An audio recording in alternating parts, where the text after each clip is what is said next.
Hello and welcome to Halfpan Talks with Halfpan, of course. And today I'll be doing a book review. I know what you're thinking. God damn, he can read what? Like, who the fuck? Who would have thought? But yeah, did mean a flex. I can read. But yeah, my first book, believe it or not, is A Midsummer's Night's Dream. And this book, I absolutely it used to be my favorite book. This one, by William Shakespeare. If you didn't know, a really famous author right here. And basically, it's about a group of couples in Athens, and basically there's fairies and shit, and shit goes down. It's all like, ooh, mix-ups, and this love potion is making people love the wrong person and whatever. Um, and the plot, I don't know, it didn't really get me that much. But what made me absolutely fall in love with this play, I guess book, play, whatever, was its use of comedy. I've never laughed as much reading anything but this book. This book has made me laugh the most, and I've read five books. But yeah, no, you get what I mean. It like there's literally just a conversation between it's set in Athens between the Duke of Athens and this guy who wants to marry his daughter, but he doesn't want any of it. He wants this other guy to do it. But basically, he's kind of just a fuck the guy. He just doesn't give a shit, and the guy just not giving a shit, and the girl's like completely in love with him. Like that conversation, I just laughed so hard about it. I think it might have been just because, like, maybe I was younger and I could relate more. I was like, so funny, what a baller, like. But yeah, I absolutely love this book, and it's like full of like take the piss irony, I guess, or satire more so. Like it takes the piss, and the there's also like a subplot of people put on a play, and the King of Fairies falls in love with him, the Queen, sorry, and like he becomes a fucking donkey. It is absurd. Spoilers, I guess, but it isn't really clear if he becomes a donkey because look, he's a deer on the cover, but um, yeah, so it's not really that clear. You can do whatever you want with it, but it also has the inspirational for Romeo and Juliet. The original story is within the play of the story that inspired Romeo and Juliet is in this, which is a I found was a really cool nod by Shakespeare that one of his class works was actually inspired by something. And you know, when you're writing stuff like that in other books, it helps because you're like, oh, I have to be the most original, and that's original thought ever.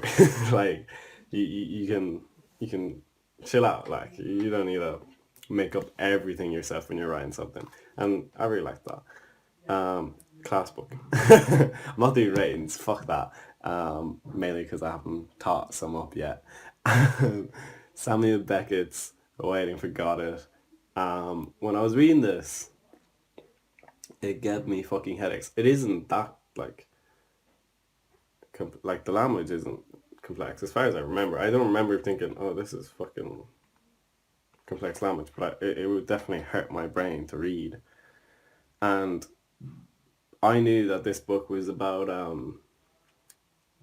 like surrealism and that there isn't a meaning to it, and he will tell you nothing about the meaning. But this book gave me one of the great experience, even though it was so hard to get through. Like I got headaches from reading it. Maybe that's just because I'm getting old or something, but I doubt it. um, so look at me, like I'm so young. So basically, uh,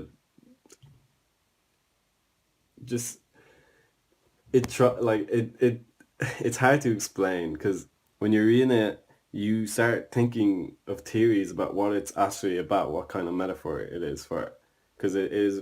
it is very metaphoric. Like everything like grasps you to be like, oh, this is a metaphor for this, this, this, and there's so many options, and he does it in such a way that every option is wrong. You can find out that every option is wrong, but also that it could be right, depending on how you like logic it out.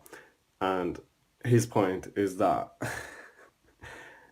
it's exceedingly dumb because there isn't any logic to it. But when you read it, and even if you know that there's nothing to it, you still have this internal thing that you're like, what is the meaning of this? Because you're like, there must be, but there ain't. And that's the point. It's not God. It's not thing. It's waiting for God. A made up story. It's not it an ego. It isn't the American political system and England. It's not England taking over half the world. It's not the Roman Empire.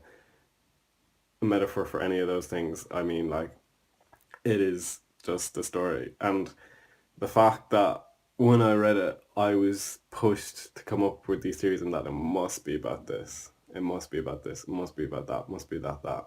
And at the end, when I realized, it was just so mind blowing, and it was such um a look, an insight into like the human condition and how our brains really think. If you get me. So reading this, although it gave me headaches, theorizing about it, one of the best experiences and a great play by Samuel Beckett, and is only like 100 pages long, which is absolutely incredible. I don't know how long Midsummer Night's Dream is. I'll check. It's like 100 pages too, is it? No, it's not. Oh, it is. Well, that's mental. I didn't know it was that short. But next on the list, um, the entire collection of Oscar Wilde's Audrey profile. No, it is just I'm just reviewing stories. No, I'm the picture of Dorian Gray is what I'm reviewing, which is a phenomenal book. And if you haven't read it, just go read it. And I normally I don't go through books very quickly because I like to take in everything, but this book was so captivating and so just well written and like intrinsic that I just had like it was like, oh my god, I just want to read this. This is giving me so much enjoyment, just like seeing these normal day things in the way he writes them, if you get me. And Oscar Wilde is just a great he's a great writer for that reason alone, and like how he can instantly pull you in and like make you understand what a room looks like or wherever looks like, and how the characters and their dialogue just exist so excellently, if you get me. Like, it is really well crafted and the story is amazing, and it has themes of youth and vanity and how we are affected by that. Once somebody says, oh, you're really young, you should do all these stuff, and how you might be like a greatest person ever, but once you start feeling like, oh shit, I'm running out of time, that you start being this terrible person, and there's a supernatural element that comes back and haunts the main character. But this book also is the reason that I shave now. I used to always just have a beard and stuff, but now after reading that, I started shaving way more, just because the descriptions of the guys were like clean shaven.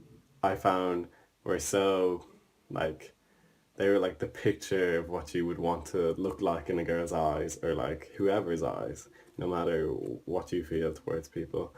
So I started clean shaven after reading this book. But yeah, next book, this by George R. R. Martin, Feast for Crows, is the fourth book. I had to check because the Game of Thrones books are complicated to number because you read two halves, of most of them. So this is the fourth book of Game of Thrones, and it is my favorite of the series. I finished this very recently, and not this, the entire series, and this controversially is my favorite pick of the bunch. And basically, it's the point where the show is completely put out the window, and nothing about the show exists anymore, and it's completely its own story now. Obviously, there's changes to book two and book three, but this is where it just completely gets different, and I love everything about it. I love the mystery of it. It starts getting really mysterious, and like plots start happening and forming, and a lot of people don't like it because they feel like the third book is so action packed, and then this is more, it's slow pace, setting up more stuff, and but adding and putting more mystery and more depth to the world, in my opinion. And I really got a feel for just how much cooler George R. R. Martin's world is than the TV shows, how much realistic it is towards, like when you compare it towards those end seasons, which I don't want to like dig into, but because they've been digged into enough, and yeah, great book, my favorite. And if you're finding it slow at the start, just keep on going through, because this is the start of when Game of Thrones gets fucking class. Besides Storm of Swords, that's when it starts getting like, holy shit, this is so action packed and full. But this is when it starts being its own thing, in my opinion, from this TV show. When like, not thing, but an external thing from the TV show. And this is the reason why you should read the books, in my opinion. Um, and also, a lot of people um, don't like it because a lot of the plots seem to not matter. But I would argue that they really do, and that all the stories in this are just utterly class. And like that, I just love it. I will say this, that probably at the end, Jamie's chapter should be the epilogue, because that is a much more exciting, greater moment than Sam's um, Sam at the Citadel and that business. Even though I understand that that has more world implications than Jamie's plot, but I just preferred Jamie's chapter, and I was like, whoa, like it was the second last chapter, I think, and I remember thinking, oh, this is so much boringer than the last chapter. But I also understand it because the book also starts in the Citadel, so it has the overarching story points of start where you begin. No, start where you begin, start where you end. But yeah, so that is A Feast for Crows, my favorite George R. R. Martin book, I guess. I haven't really read any of his other books, but I would love to read A Song for Leia. That sounds like a cool book.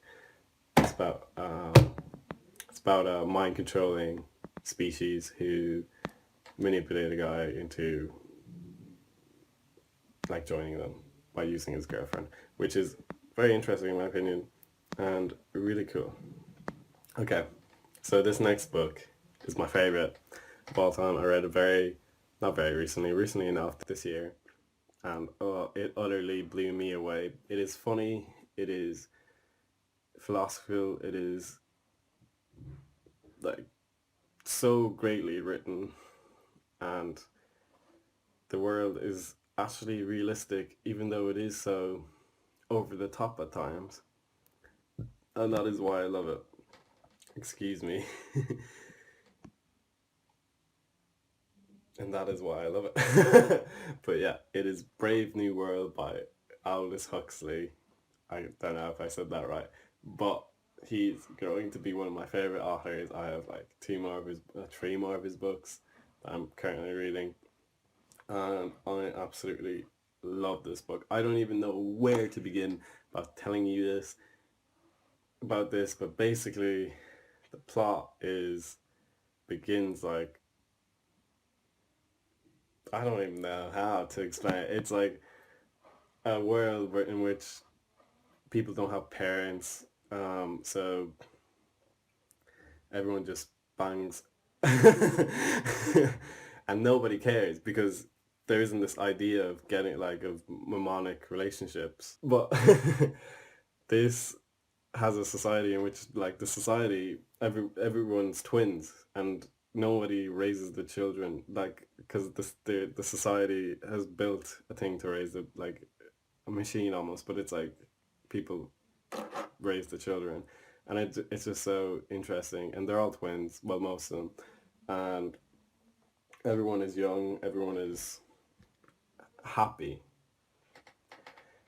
and they also like take drugs, a certain type of drug which is produced by the society, and they like it's just amazing. I don't even. I feel like I just need to go back and re-record this.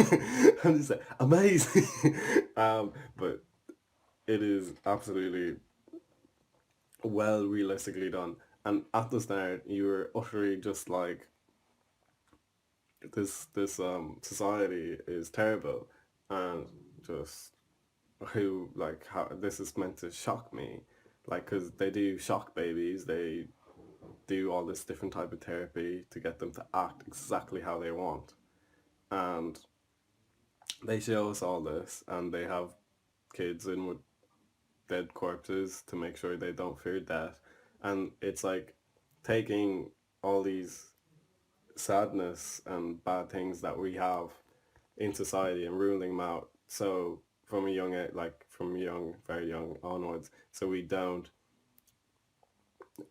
be sad when we're older, and we work our job that we're assigned to. There's different classes in it as well, like alpha, beta, no, not gamma, whatever, epsilon. I don't know why I laugh a lot.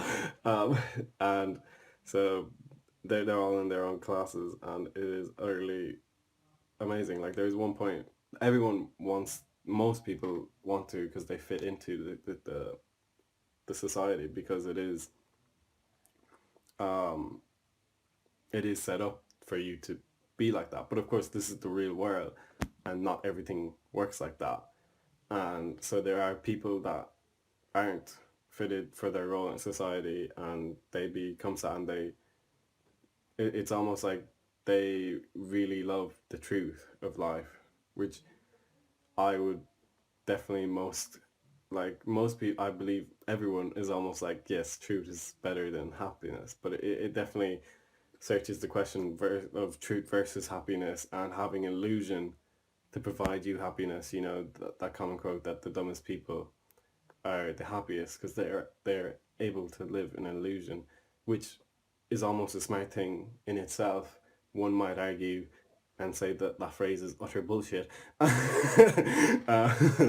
But this book explores that and it explores so many different things and human emotions, and just I don't know. It explore. I definitely had a like profound connection to how they explore the characters, and there's also a place in the book where they're like normal people like us lead, and they don't have any literature. I forgot. It has Shakespeare inspirations as well, and because they take out all literature and art because they believe that it is too much emotion, and it will make people sad because if you're always happy, or like if you don't have parents or whatever, you can't really understand a tragedy, if you get me. So they take all those away, and they if you do, they get worried because obviously they're worried that you get sad.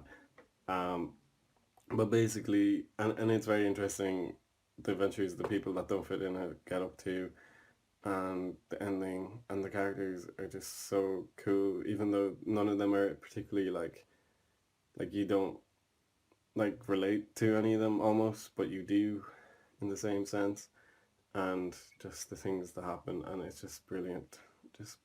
Oh, I could, but it is great, and I will read my favorite quote from it because I remember reading this and just thinking, oh my god, he stole that idea from me like 100 years before I even put it down, or or existed to put it down.